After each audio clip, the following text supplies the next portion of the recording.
Now that we discussed surveillance, next thing we want to do is our hacking methodology. That's our first step, is our surveillance, looking for publicly known information, internet information, stuff like that. Now what we want to do is we want to actually carry out the next step. So we can even use Kali Linux a little bit. Information gathering, right? Well, what do we want? DNS, IDS, live host identification. That's where we're at now. We're doing what we call scanning. So we're going to do scanning and those types of things. So we're going to do it in Nmap. So we have a range here, live systems, SP192.168.177.0/24. So we're going to go to the entire subnet 177 and give us the targets. So we got some targets. We got 1, 2, 128's a backtrack machine. We're not going to attack that. 132 and 254. So now the next step is ports.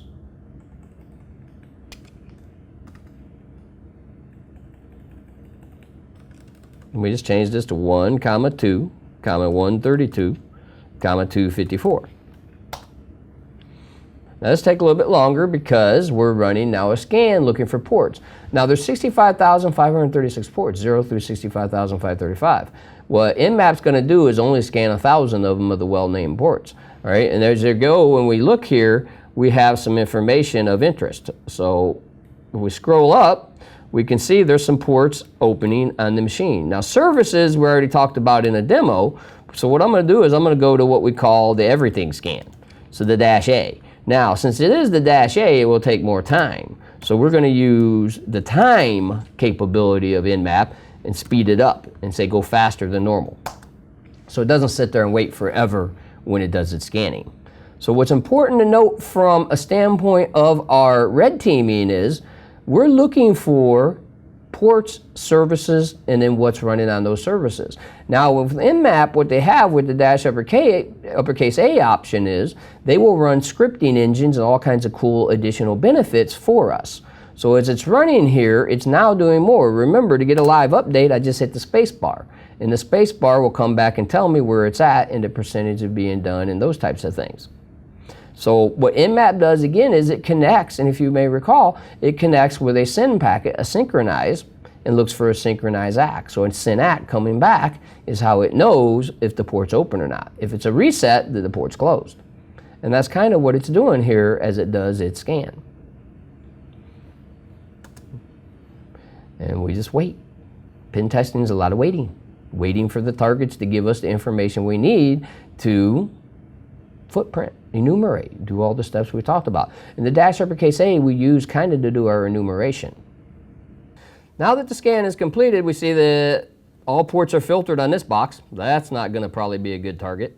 If nothing's open, we can't attack it. Now we got some stuff here though. As we go through and we look, we've got domain, tells us it's VMware. Doesn't know what actual OS it is because it's too much, right? So these are different types of things that you have to deal with when you do your scanning. So now here though, because Nmap now has this really cool feature called scripting engines, it tells us SMB OS discovery. It knows it's a Windows Server 2003 box, Service Pack 2, which is correct. It knows that the name is 2003 target. Probably should come up with a better name than that, huh? NetBIOS computer name work group. So it's not part of a domain, it's only a work group. And the account setting is user level authentication, and SMB v2 is not supported. So it doesn't have SMB v2 support.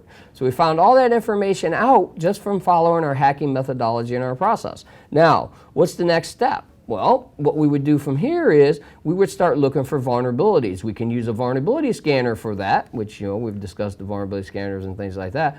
Or we could just do our searches that we've already covered and discussed how to do actual vulnerability searches and find a vulnerability. Plus, we can use the tool itself. So if I do from here, MSF console, start Metasploit. Now when Metasploit comes up, we'll use the feature within Metasploit called search. The search feature in Metasploit can look for things. So we know we got a SMB, server message block, that's running on Windows all the time, so we can take a quick look at some of the vulnerabilities for server message block. So all we do is we do a search SMB. And there we are. We have all these different vulnerabilities under the server message block. So what we'd do is we would start looking at their rating. The higher the ratings, good. Great rating is what you're looking for. You're looking for things that will give you shell code access at a privileged level. So as we look through here, we see a lot of them.